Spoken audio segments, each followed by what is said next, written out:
隆乳是台湾整形美容呢第2长线的项目，因为乳房是女性最重要的象征，也是人们眼光注目的焦点。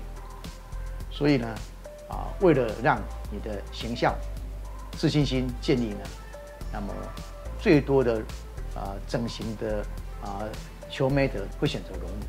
不管重建或是乳房整形美丽隆乳呢，都是以安全为最高的考量，尤其是医生，我们都会这样建议病人：安全是你回家唯一的路。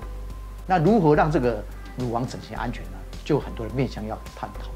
那隆乳我们知道是把异乳带放进去嘛，来垫高我们的乳房，让它隆高的隆乳。那垫高乳房是好事，可是异乳带本身有没有问题啊？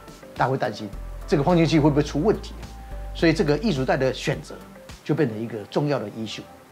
现在最热的议题就是一个议题，那英文叫做 BIA-ALCL。那这个 ALCL 呢，它就发生在乳房上。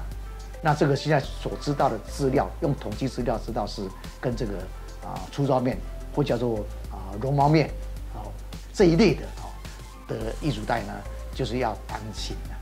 所以在上周美国跟台湾的 FDA 就是食品药物管理署都先后宣告呢，禁止使用这个产品。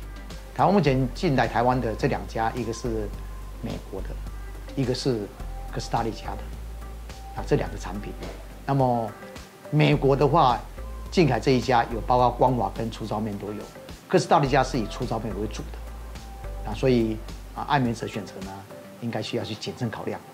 我们要爱美，但是不要后遗症。选择好的产品、好的医生以及好的治疗方式，以及后续照顾呢，就是你安全的不二法门。